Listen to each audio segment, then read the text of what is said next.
તરફ નજર કરીએ તો યાત્રાધામ અંબાજી ખાતે એક યાત્રિક બસ સહિત અન્ય બે બસો પર અસામાજિક તત્વોએ પથ્થરમારો કર્યો છે। અંબાજી નજીક યાત્રિકોની બસ ઉપર પથ્થરમારો સૌથી મોટા સમાચાર। માતાજીના દર્શન કરી મહેસાણા જતી 3 લક્ઝરી બસ પર પથ્થરમારો કરવામાં આવ્યો છે।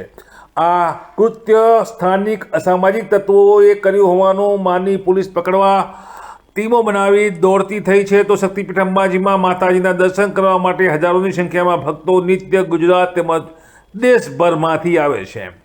હાલ થોડા સમયથી અંબાજીની આજુબાજુના વાહનો પર પથ્થરમારાની ઘટનાઓ જોવા મળી છે। ગત રાત્રે એટલે કે 22મી ડિસેમ્બર અંબાજી નજીક યાત્રિકો ભરેલી ખાનગી લક્ઝરી બસ પર પથ્થરમારો કરવાની ઘટના સામે આવી છે।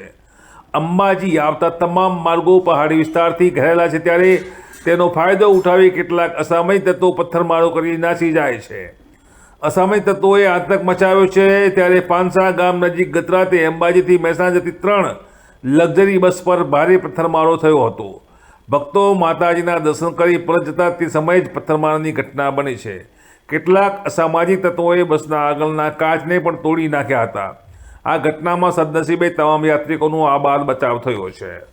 અસામાજિક તત્વોને ઝડપી પાડવા પોલીસની કવાયત છે। આ મામલે સ્થાનિક પોલીસને જાણ કરવામાં આવી છે। તે ઘટના બાદ પોલીસે અલગ અલગ ટીમો બનાવીને દર્શનાર્થીઓની બસ પર કોણે પથ્થરમારો કર્યો તેની વધુ તપાસ હાથ ધરી છે। તો સાથે સાથે પોલીસ પેટ્રોલિંગ વધારવા પણ લોકોની માંગ છે। અવારનવાર આ પ્રકારની ઘટના વખોડવામાં આવી રહી છે, ત્યારે યાત્રાધામ અંબાજી પાંસા નજીકની આ ઘટનાથી યાત્રિકોમાં ભય ફેલાયો છે। મહેસાણાથી અંબાજી દર્શન કરવા આવ્યા હતા અને દર્શન કરીને પરત અમે અંબાજીથી મહેસાણા અરાઉન્ડ 8:30 વાગ્યાની આસપાસમાં અમે રિટર્ન થતા હતા।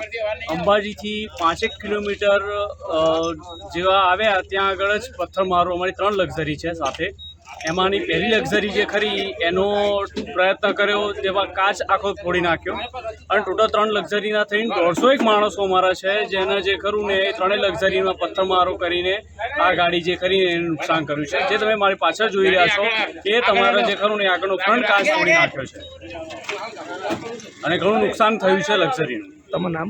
સૌમિલ ભટ્ટ।